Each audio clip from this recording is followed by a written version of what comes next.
We are wrapping up our 12 days of cooking today, and it's Juju's turn. Her family's New Year's rice cake soup. I'm going to say this very carefully. Duk Guk? Duk Guk. Duk Guk. Duk Guk, yeah. But there's no duck in it. Yeah, there's no duck in it. Okay. Throw us off there a little bit. It's beef. This was a recipe you got from your mom. Absolutely. And I cook it for my kids, which is great. And they love it. And it's a very family-friendly food. And so it's very hearty winter. It is not New Year's Day around my house without this soup. So I'm going to tell people how to use it. Now, most Americans have been to Asian restaurants, but it's intimidating to try to cook it at home. This is very easy. It's a very simple recipe.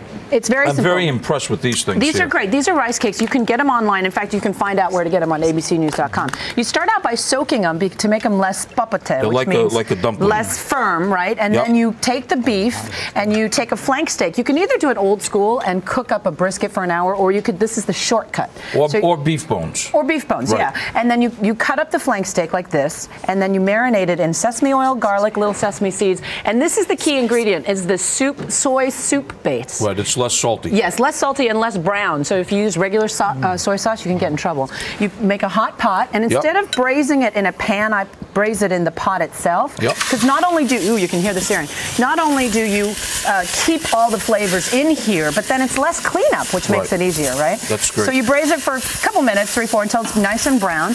Then you pour in. Should we pour in the water? Yep. Pour in the water. And that's what we have here now. Yeah, exactly.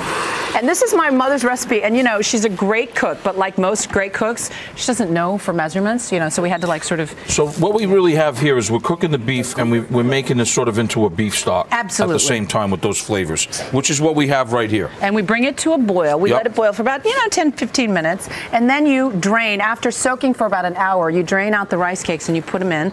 Okay. Like that, thusly. You don't need to cook them for very long. Again, this is the shortcut version of the broth, and so you cook it at home. And then it looks like this after, what, like maybe, a half an hour? 45? 10, 15 minutes, not that long. And you don't want to overcook them because then they'll start to stick together and stuff. You want them a little al dente, and they taste a little bit like gnocchi. At the very end, you scramble up some eggs and ribbon them in so that you get a little bit rid of me. Nice. Garnished at the end with a little, sesame, green onions, etc., etc. Korean rice cake soup. I love it. It's really good. Do you like it? It's very good. I have one here. I love the texture of the rice cake. Yeah, it's chewy. It's really good. Yeah. And again, it's intimidating to cook Asian food at home, but this is a very easy recipe. Kids love it. My kids dive into it. They love it.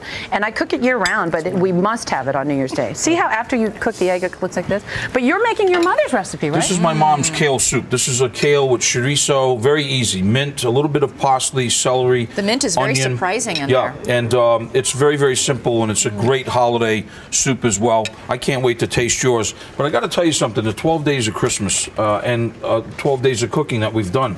We've had some, you guys have done some really great recipes. This is a fabulous recipe. Thank you, sweetie. But also, we had so many people that emailed and wrote in with their holiday recipes, like the pumpkin rolls. Those were really, really very, very popular. Chocolate cheesecake, peppermint bars, and of course we had the shortbread pecan logs that were chocolate dipped, and of course Robin's frappe. And it's been really... artichokes. Remember those artichokes? And the pasta dish also. And George's Lagasse. And I got to speak for myself, turkey bone gumbo. Come on, you know what I mean? Can't go wrong without the gumbo. Absolutely. All right. All the recipes at abcnews.com/recipe. We've posted all of them, all the holiday favorites. You can get them. Got another week to go. Well, 2 weeks. Fantastic.